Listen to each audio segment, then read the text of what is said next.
Le 14 mars dernier, la Chambre de l'instruction de la Cour d'appel de Paris rendait son verdict sur l'éventuel retour en détention provisoire de Pierre Palmade, remis en liberté sous contrôle judiciaire dans l'enquête sur l'accident de la route qu'il a causé le 10 février dernier sous l'emprise de la cocaïne.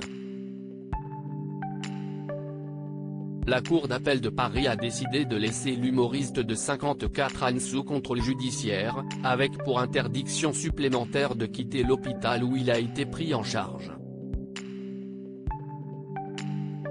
Une forme d'assignation à résidence mais sans bracelet électronique, ni policier devant sa chambre.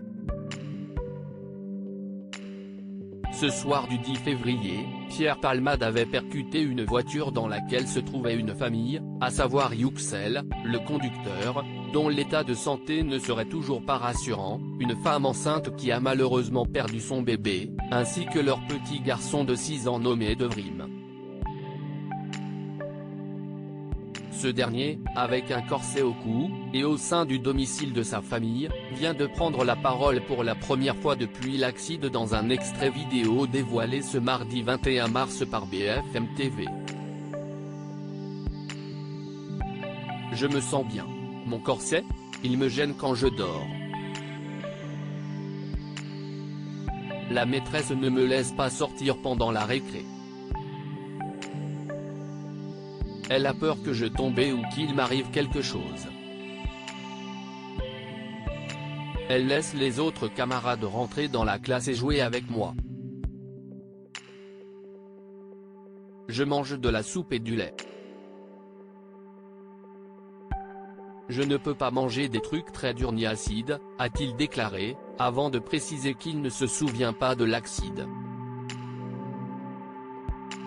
Il dort beaucoup pour rappel, il est retourné à l'école depuis quelques jours. Il va tous les jours à l'école, le matin mais pas l'après-midi car ça le fatigue trop, a récemment révélé son cousin Omer Yacout à BFM TV, avant de préciser que les séquelles demeurent importantes pour celui qui avait été mis dans un coma artificiel juste après l'accident pour des blessures à la tête. Avant de finalement en sortir fin février, il a la mâchoire cassée, il a toute la partie gauche et droite de cassée.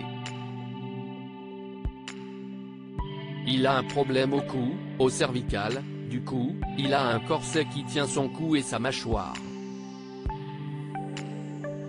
Pour l'instant il n'est plus comme avant. Du coup, il rentre chez lui pour prendre ses médicaments, on lui fait faire des exercices de kiné pour sa mâchoire et ses dents, mais la plupart du temps il est très fatigué. Il dort beaucoup, avait ensuite précisé son cousin. Ce dernier avait également expliqué que lorsqu'il avait emmené Devrim voir son père à l'hôpital, il était tellement choqué qu'il est resté paralysé. Car pour rappel, s'il lui est sorti de l'hôpital, ce n'est pas le cas de son papa, qui est la victime la plus touchée de l'accident, rappelle BFM TV. En effet, après avoir été plongé dans un coma artificiel en raison de trop grandes souffrances et avoir subi cette opération, Yuxel est toujours mal au point. Il devra prendre des médicaments toute sa vie et va subir un long processus de rétablissement, annonçait l'avocat de la famille des victimes blessées Mourad Batik le 26 février dernier, toujours sur la chaîne d'information en continu.